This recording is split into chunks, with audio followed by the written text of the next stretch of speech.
진도를 이제 본격적으로 나가도록 하겠습니다.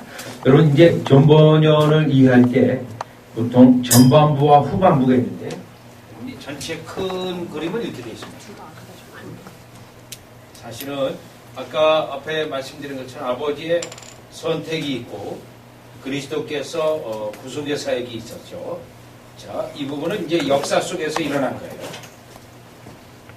역사 속에서 일어났고, 그리고 그리스도의 구속 사역이 예수님이 승천하시고 등극하시고 그리고 성령님을 보내심으로 지금 이 구속의 사역이 적용이 지금 오늘날 일어나고 있습니다. 그러면 이 성령의 이 적용의 역사는 아까 데살로니가후서 2장 13절에 있는 것처럼 거룩한 역사라고 했는데요. 자, 이렇게 해서 거룩해 하시는 작업. 이거를 우리는 여기가 회심인데요. 거듭나게 하는 역사, 혹은 거룩하게 하시는 작업, 혹은 회심의 과정, 이렇게 봐요. 그리고 회심, 이 회심이란다는 것은 회개와 믿음의 준말이에요. 영어로는 이제 컨버전인데요. 천례역정이 이 앞부분이 전반부분입니다. 이게 십자가 체험이 있어요. 자, 구원의 은혜의 체험이 있고, 그 다음에 후반부, 역시 이것도 거룩해 하는 역사예요. 성령의 거룩해 하는 역사인데, 그러나 이거는 우리가 성화로 부릅니다. 그리고 죽음을 통해서 영화의 시작이죠. 예수님이 재림할 때까지 영화가 재림하면서 이제 완성이 되었는데요. 그래서 천례역정은 바로 이 부분으로 되어 있습니다. 오늘은 내일까지 여기까지 나가면 되고요. 그 다음에 나머지 이틀은 이 두 바로 공부할 겁니다. 아니면 여기 좀 더 시간이 걸릴 수도 있고요. 내용상 중요한 것들을 보면서요. 자, 그러면 이제 회심케 하는 역사, 거룩케 하는 역사, 이제 시작이 되어지는데, 자, 이 사진은 존 버년의 초상화입니다. 자, 이 존 버년은요, 오늘날로 말한다면 고등학교 정도 나왔습니다. 문법학교 정도 나왔고, 그런 신학 교육을 어떤 그 당시 청교도들이, 사실 여러분 청교도는요, 캠퍼스 전도운동이었어요. 옥스퍼드하고 캠브리지에서 일어난 지성사에서 일어난 운동인데, 이거는 그런 신학 교육을 받은 사람은 아닙니다. 그런데 담임 목사님을 잘 만났어요. 담임 목사님을 잘 만나서 신학을 교회에서 했어요. 신학을. 그리고 이제 침례 교육이기 때문에 결국 목사가 됐습니다. 그래서 또 이 사람이 위대한 신학자이면서 또 목회자가 될 수 있었던 것은 가장 1번은 고난이었어요. 그가 고난을 어마어마하게 받아서 그 고난을 통하여 하나님의 말씀의 깊이가 더해졌고 또 체험이 굉장히 깊게 되어집니다. 그리고 두 번째는 좋은 담임 목사님을 만났고, 세 번째는 그 아내가 처음에는 좋았는데 시집 올 때 혼수로 책을 가져왔어요. 그 책을 가지고 은혜를 받아서 같이 탁월한 신학자가 될 수 있었습니다. 여러분, 이분은 그 당시 말하는 옥스퍼드나 캠브리지 대학 출신이 아닌 병신도 출신으로서 이같이 신학자가 된 그런 인물이었습니다. 자, 그가 복음을 전했다는 이유로 그가 베드포드 감옥에 갇히게 됩니다. 여기에 12년, 그리고 첫 번째는 12년, 두 번째는 한 1년 반 정도 요 감옥에 갇히게 되는데, 지금의 이 베드포드 가보면 이 감옥은 없어요. 감옥은 없고 요 강만 흐르고 있는데, 요 강의 강 왼쪽에 보면 영국 국교예요. 앵글리칸 처치가 있어요. 그 앵글리칸 처치에서 이 존 버년을 그 시의회에다가 얘기해서 감옥에 가두게 됩니다. 그가 설교했다는 이유로요. 그래서 지금도 베드포드에 가보면 존 버년이 기념교회가 있고요. 또 동상이 하나 있고. 그러나 그 주민들은 모르더라고요. 존 버년 아니야 그랬더니 존 버년이 누구냐 그러더라고요. 그러니까는 그 아주 탁월한 영국이 낳은 아주 위대한 신학자이면서 목회자인데 영국 교회가 잘 몰라요. 그만큼 신앙에 관심이 없습니다. 신앙이 지금 오늘날 현재요. 자, 이제 본격적으로 본론에 들어가는데 본문으로 들어가는데요. 첫 번째 장면입니다. 존 버넌의 천리역정은 이 장면으로 시작하는데 어떤 한 남자가 있습니다. 어떤 한 남자가 손에는 책을 하나 들고 있습니다. 그리고 그는 등에는 집이 지어져 있었고 옷은 매우 남루합니다. 옷은요. 그런데 그의 눈은 하늘을 향하여서 어떻게 할지 모르고 한식하면서 하늘을 바라보고 있고 그의 뒤쪽으로는 그가 살고 있는 도시가 등 뒤 배경으로 있습니다. 이 장면은 무슨 장면이냐면요. 지금 이 손에 든 책은 성경이에요. 성경을 읽으면서 드디어 죄의 각성이 일어나게 되었습니다. 죄의 각성이요. 그러니까 드디어 성령이 역사한다는 것은 예수님의 그리스도의 보혈이 이제 적용되기 위해서 성령이 일하신 거고 하나님 아버지가 선택한 자에게 그리스도의 보혈이 성령의 역사로 적용되어지는 건데 그 첫 번째 나타나는 현상은 죄에 대한 각성이에요. 성경책을 읽으면서 요한복음 16장 8절입니다. 요 장면은 성경에 있는 요한복음 16장 8절의 장면인데 요한복음 16장 8절에 보면 그가 와서 그는 성령님이에요. 성령님이 오면 뭐를 깨닫게 되냐면 세 개를 깨닫게 돼 있어요. 죄에 대하여 죄인이라는 사실을 각성시키는 죄라는 깨닫게 돼 있고 그 다음에 의에 대하여 그 자가 불의한 자라는 걸 깨닫게 하시고 세 번째가 하나님의 심판 아래에 있는 불의한 죄인이라는 것을 깨닫게 됩니다.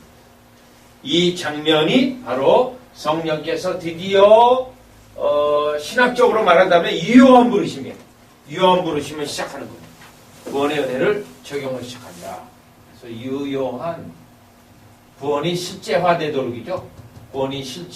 구원을 실제화하시는 성령님의 역사. 그래서 영어로 표현한다면 effectual calling입니다. 아까 데살로니가후서 고린도전서 6장 11절에 의하면 성령의 거룩히 하는 역사예요. 왜요? 이 더러운 심령을 지금 씻어내야 될 거 아니에요. 더러운 심령을요. 네. 거룩한 성향을 이때 거룩한 성향을 심는 작업이에요. 사실은. 자 그러면서 그가 성경을 읽으면서 죄인이라고 읽는 사실 그 다음에 불의한 자 성경에서 옷은 행위예요. 그런데 남루한 옷을 입었어요. 이사야에 있는 말씀인데 그 행위로 구원받을 만한 행위가 전혀 없다는 겁니다. 또 등에 죄짐을 지고 있는데요. 이 죄짐은 지금까지 인생을 살아오면서 지었던 짐이에요. 이거는 좀 짐이 적은데 다른 사파 같은 경우는 커요. 그럼 제가 이 사파 모으는데도 굉장히 시간이 많이 걸렸고 사실 돈도 많이 들었어요. 그냥 하나하나 그리려고 했었는데요. 사파 하나를 50만 원씩 달라 그러더라고요. 작가가. 그러면 이게 지금 한 160개거든요. 그럼 한 8천만 원 들어가요. 그래서 19세기에 있는 작품을 고서방을 뒤져서 찾아서 이렇게 스캔 뜬 겁니다. 이거 작업만도 6년 걸렸어요. 돈도 한 4만 불 이상 들어갔습니다. 이거 영국에서 사고 호주에서 사고 막 그러더라고요. 자, 그리고 요 뒤에 있는 멸망의 도성이에요. 자기가 멸망의 도성을 피해서 어디로 가야 되는데 어딘지는 몰라요. 그리고 자기의 죄를 용서 안 받아야 되는데 어떻게 용서 안 받았지? 하고 하늘을 하나요? 외치는 겁니다. 자, 드디어 우리 주님이 그에게 그리스도의 보혈의 은혜를 뿌려주기 위해서 역사하셨는데 여러분 성령님이 이런 작업을 구약에서 중생에 대해서 말하고 있는 성경 구절이 있는데요. 에스겔서 36장 25절. 여러분, 성령의 이 작업이 반드시 있어야 예수님을 믿을 수 있어요. 성령님의 이 작업이 있어야. 자, 그러면 청교도들은 전번에는 왜 이걸 강조했냐면, 이런 성령의 그 당시 제일 많은 교회에서 위선자 두 개가 있어요. 제1그룹이 성경의 지식은 있는데 성령의 역사가 없어가지고 교만해요. 교만해. 네. 두 번째는요, 은사가 있어요. 은사는 있는데 구원의 은혜가 없는 거예요. 은사는, 성령의 은사는 있는데, 그래서 요게 랭킹 1이고 요게 랭킹 2였어요. 자, 그런 자들이 교회에 많으니까 교회가 문제가 많은 겁니다. 여러분, 이민교회에 왜 문제가 그렇게 많나요? 이민교회요. 진정한 구원의 은혜가 없기 때문에 문제가 많은 거예요. 그래서 교회에 와서 자기의 뜻을 주관하려고 하고 자기의 생각을 관찰하려고 해요. 여러분, 이와 같이 거듭나고 하는 성령의 역사가 있다 하면 이거를 뜯어내요. 우리의 못된 것들을 다 제거하기 때문에 굉장히 심령이 부드러워집니다. 심령이요. 자, 에스겔서 36장 25절에 가보죠. 지금 이 장면하고 똑같은 거예요. 에스겔서 36장 25절에 보면, 맑은 물로 너에게 뿌려서 너희로 정결하게 하되 곧 너희 모든 더러운 것에서와 모든 우상을 섬기면서 너희를 정결케. 지금 성령께서 죄를, 더러운 것을 씻는 작업입니다. 씻는 작업. 성령께서 씻을 때 이 현상이 일어나요. 왜요? 죄의 더러움을 알아야 피할 거 아니에요. 죄의 더러움을. 네. 그리고 죄의 속성 자체가 더러워요. 그래서 여러분, 우상을 섬기는 나라에 가보면 나라가 더러워요. 아시아 쪽에서는 필리핀 가보세요. 필리핀은 다 로마 카톨릭인데 그 로마 카톨릭도 이단들이 많아가지고요, 굉장히 지저분하고 불결합니다. 이태리 가보세요. 여러분, 이 프랑스 파리 가보세요. 파리 가면 깨끗할 것 같죠? 아닙니다. 얼마나 더러운지 몰라요. 유럽, 영국하고 비교해보면. 그러면 아시아에서 제일 더러운 나라가 여러분 어디라고 생각하세요? 인도입니다. 인도는 말할 수 없이 더러워요. 왜요? 힌두교 있죠. 뭐만 삼라만상이 다 신이 되니까. 그 한번 디스커버리 채널에 이런 장면이 나왔어요. 인도에서, 인도 소 안 먹잖아요. 소 못 먹어요. 소가 누워있으면 차가 비켜가야 됩니다. 예. 또, 그 인도에 가면 전 세계에서 유일한 쥐를 섬기는 신전이 있어요. 쥐를 섬기는. 디스커버리 채널에도 한번 나왔어요. 신전 규모는 요 안에 이 교실 한 5배? 크지는 않아요. 5배 정도 되는 신전인데, 쥐를 섬기는데, 그 공간에 쥐가 한 20만 마리가 들어가 있어요. 그 공간에. 진짜 막 다니고요. 그러니까, 거기 딱 신전에 들어가면 어떻게, 쥐들이 막 시kin하면서 쥐가 막 내 몸에도 올라가고 할 거 아니에요. 그리고 쥐에다가 공물을 바쳐요. 쥐 신에다가. 그리고 그런 쥐가 와가지고 먹을 거 아니에요. 또 우유까지 바치더라고요. 그런데 쥐가 우유를 다 마셨어요. 그런데 거기 천백액이, 쥐를 섬기는 천백액이 위에는 다 금을 쳤어요. 또 솔개들이 와서 쥐 잡아갈까 봐. 그런데 쥐에게 드렸던 우유를 쥐가 먹었잖아요. 드렸던, 그게 또 좀 이상하네요. 쥐에게 줬던 그거를 마시는 거야. 지신이 먹은 그 우유를 내가 마시는구나. 그리고 내가 죽었다가 환생하면 쥐가 되기를 기도하는 거예요. 걔가 죽어서 다시 쥐가 환생하면 쥐가 되게 하는. 예. 얼마나 더러운지 모릅니다. 쥐가 막 그러고. 예. 그게 왜 그런지 아세요? 우상 숭배 특징이, 성경에서의 우상 숭배 특징이 더러움이에요. 더러움. 선교사님들이, 인도 선교사님들이 처음에 가서 가장 힘든 게 손으로 음식 먹는 거하고 화장실 가는 거죠. 예. 거기는 휴지를 안 씁니다. 예. 그래서 사람들이 아침에 용변을 보러 갈 때 깡통에다가 물을 들고요. 요만한 깡통에다가 물을 들고 가요. 들러요. 그리고 용변을 처리하고 손으로 처리하고 그 손을 깡통 안에 있는 물을 해서 오물을 떨어뜨리고 이렇게 하는 거예요. 예. 그래서 선교사들이 가장 힘든데 이제 나중에는 편해진다 그러더라고요. 휴지보다 더 뭐 좋다고.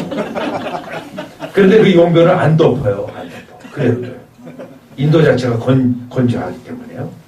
그런데 그거는 그래도 나아요. 선교사님들이 얘기해 주는 건 특별히 얘기합니다. 인도 가서 바닷가 같은 데 갈 때 조심해라. 조심해. 왜요?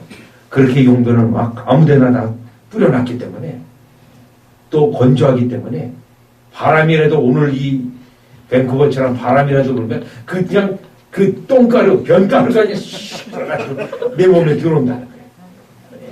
왜 그럴까요? 우상의 온통이 있기 때문에 더러움을 모르는 거예요. 더러움. 여러분 성경에서 이미 레기에서 분명히 용변을 본 다음에 덮으라고 되어 있어요. 하나님이 가증이 보이기 때문에 그래서 우리 주위에 더러움이 있지 못하게 하셨어요. 의식법 속에서, 음식법 속에서요. 그래서 의식법도 여러분 대세겜질하면서 반드시 굽이 갈라져야 먹을 수 있어요. 토끼 같은 거 못 먹습니다.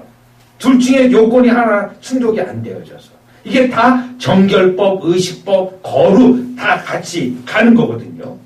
그래서 이 우상을 섬기는 나라 가면 다 더러워요. 더러워. 그러니까 우리 주님이 지금 에스겔서 36장 25절은 뭐죠? 성령으로 씻어내겠다. 네, 에스겔서 여러분 36장 25절. 구약 성경에 아주 중요한 거듭남에 대한 구절이에요. 이 구절이요. 신명기 10장 16절하고 신명기 10장 36절하고 똑같은 구절인데 그 다음에 26절이요. 또 새 영을 너희 속에 두고 새 마음을 너희에게 주되 새로운 마음이요. 이 새로운 마음 뭐예요? 거룩한 것에 기울어진 성향이에요. 거룩한 것에 영어로 표현한다면 inclination이에요. inclination 혹은 deposition이라고도 써요. 내가 거룩한 성향에 기울어지는 거예요. 여러분 그러니까 어떤 회심을 하게 되면 진실이 예수님을 믿게 되면 그 전에 뭐 이 담배를 피던 분이 이 담배 냄새가 너무 역겨워서 못 견디겠다. 여러분 결국 거룩한 성향이 심겨졌기 때문에 그런 것들이 내 몸에서 벌써 육체적으로도 반응으로 나타나는 거예요. 데살로니가전서 5장에 영과 혼과 육이 온전케 되기를 구하노라. 5장 16절에 이거에 새 마음을 너에게 주되 새로운 성향입니다. 새로운 성향. 그러니 이 새로운 성향이 심겨지면 어떻게 돼요? 과거에는 비디오 방에 가서 한국 드라마를 그냥 이렇게 빌려가지고 보던 사람이 못 보겠는 거예요. 머리가 아파가지고. 성경이 있으면 기분이 좋아지고 상쾌해지고 막 좋아지는데 뭐 비디오를 보면 드라마를 보면 머리가 찌근찌근한다. 여러분 어떠십니까? 신문 보는 게 즐거우세요? 아니면 성경 읽는 게 즐거우세요? 드라마 보는 게 좋으세요? 여러분은 다 충청도에서 오신 건 아니죠? 제가 한번 대전에서 집회를 하는데요. 거의 반응이 없으시더라고요. 그런데 목사님이 딱 알고 반응이 없어도 전혀 개의치 마시고 하세요. 그러더라고요. 왜요? 그랬더니 이 충청도 분들이 좀 느리다 그러잖아요. 집에 가서 웃는다 그러더라고요. 현장에서 안 웃는다. 느려가지고. 이제 물론 대부도 계시고 뭐 그러지만 근데 이제 저는 이제 한국의 팔도를 다 돌아다니다 보니까요. 그 도시마다 특징들이 있더라고요. 영적으로요. 가장 설교하기 힘들고 센 데는 경남 김해예요. 경남 김해. 네.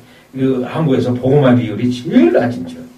그리고 또 한국에도 바이블 벨트가 있는데요. 군산에서 여수 쪽이 이렇게 바이블 벨트를 했어요. 거기 가면 아주 사람들이 순하고 잘 받아들이고 또 여수 같은 데는 교회가 인구 대비 굉장히 많습니다. 우리 한국에서. 그래서 왜 이런 현상이 있습니까? 그랬더니 예수님의 예자에서 예수님이잖아요. 거기서 이자 하나 빠져서 여수. 그래서 그렇다는 거예요. 네, 재밌는 말이 있지만. 네, 성향이 변하게 돼 있어요. 새 마음. 그 다음에요. 너희 육신에서 굳은 마음을 제거하고 뭐죠? 불신앙, 강팍한 거 이거를 성령님이 뜯어내는 거예요. 지금 뜯어내요. 성령님 어떻게 뜯어내요? 우리를 낮춰요. 난 그래도 내가 지식 있고 내가 어떤 대학을 나왔고 내가 뭔데 어떻게 해요? 주님이 그게 무슨 소용이 있어 하고 완전히 낮춥니다. 내리 눌러가지고 낮춰요. 굳은 마음은 제가. 그 다음에요. 부드러운 마음을 줄 것이며. 부드러운 마음은 뭡니까? 하나님의 말씀에 성령의 역사에 언제든지 반응할 수 있는 심령을 만들어가는 거예요. 지금 성령이며 우리 스스로가 못해요. 죄와 허물로 죽었기 때문에 우리의 능력으로 안 됩니다. 불가능한 거예요. 27절이요. 또 내 신을 너희 속에 두고 성령님을 우리에게 주신대요. 네. 왜요? 하나님의 백성의 증거인 계명을 지킬 수 있는 능력을 주기 위해서요. 하나님의 백성의 증거를 나기 위해서 성령을 너희 속에 두어 너희로 내 율례를 행하게 하리니 너희가 내 규례를 지켜 행할지며. 내 규례를 지켜 행하면 이게 결국 뭐가 되는 겁니까? 그 다음 구절 보세요. 28절. 내가 너희 열조에게 준 땅에 너희가 거하여 내 백성이 되고 나는 너희 하나님. 여러분 28절에 성경 전체 내용이 여기 있습니다. 성경 이게 언약이라고 해요. 하나님이 우리의 하나님이 되고 우리는 하나님의 백성이에요. 이걸 누가요? 하나님 아버지가 우리에게 와서 우리의 눈높이로 와서 내가 너희의 하나님이 되고 너희는 나의 백성이 될 것이다. 이겁니다. 그래서 아담에게 오셨고 그래서요 모세를 통해서 시내산에서 약속을 베푸시는 겁니다. 아브라함에게 오셨고 이게 언약 개념이에요. 성경 전체에 깨뚫을 수 있는. 여러분 지금 우리가 예수님 믿는 거 이게 뭡니까? 하나님이 우리의 하나님이 되셔서 여러분을 축복하시고 여러분을 보호하시고 여러분을 지키시고 여러분을 인도하시고 여러분을 사랑하시고 하나님이시기 때문에요. 그러면 우리는요 그의 백성으로서 그 하나님에게 순종하고 복종하고 계명을 지키고 예배하고 계속 이 관계가 어떻게 돼요? 관계가 언약 백성의 관계가 끝날까지 가는 거예요. 끝날까지. 너무너무 중요하죠. 그거를 여러분이 뭘 해서요? 안 해요. 하나님이 우리의 눈높이에 와서 맺어주신 약속이에요. 맺어주신. 자, 그래서 28절은 뭐죠? 28절에 그래서 하나님의 진짜 백성이 된 것이 드러나게 하신다. 진짜 백성. 저 사람이 지금 예수 믿는 사람이 아니야. 긴가민가가 아니에요. 그래서 청교도는 이걸 가지고 뭐라고 불렀냐면 비지블 세인츠라고 불렀어요. 구원의 은혜가 눈에 똑똑히 드러나는 성도. 그래서요 미국은 1630년에 이제 매사추세츠 영국의 식민지로서 첫 번째 주지사가 세워져요. 주지사. 이게 존 윈스롭인데 존 윈스롭이 1630년에 주지사 취임식에서 말합니다. 하나님이 이 땅을 우리에게 가나안 땅으로 주셨다. 그러면 이 땅이 광야 같은 땅이지만 하나님의 영광을 나타내야 된다. 그러면 우리가 어떤 삶을 살아야 되는가? 구원의 은혜가 눈에 똑똑히 드러나는 성도들로 이 사회가 구성되게 하자. 그래서요 신자만 세례교회만 참정권을 줬어. 참정권. 그 당시는요. 그렇게 해서 세워진 게 아메리카의 뉴잉글랜드 이제 청교도가 되는데 구원의 은혜가 눈에 똑똑. 그러니까 이런 거예요. 어떤 분을 봐요. 장로님을 봐요. 그 장로님을 볼 때마다 이야 하나님의 구원의 은혜가 눈에 똑똑히 드러나는 김아무개 장로님이 걸어가신다. 이렇게 표현하는 거예요. 그런데 어떤 장로님, 장로님 맞아. 불신자 같은데 그런 경우는 이게 안 될 거예요. 시리를 당하고 교회에서 회원권을 안 줘요. 회원권. 그래서 뉴잉글랜드 청교도 시대는 청년들이 장가가거나 시집갈 때 그 마을에 믿음의 청년이나 믿음의 자매가 없었을 경우 다른 마을에서 데려와야 되잖아요. 그냥 본인이 결혼하고 싶다고 해서 결혼하지 못했습니다. 마을과 교회에 인증을 받아야 돼요. 진정으로 회심했는가? 구원의 은혜가 있는가? 그게 없으면 허락되지 않았어요. 왜요? 그 사회를 하나님이 영광이 드러나는 사회로 만들기 위해서. 물론 칼빈도 제네바에서 그거를 추구하면서 굉장히 어려움을 많이 경험했죠. 자, 따라서 성령의 역사로 인하여 이 죄의 각성이 과연 일어났는가? 이런 죄의 각성으로 인한 효과들이 있는가? 이거를 보는 겁니다.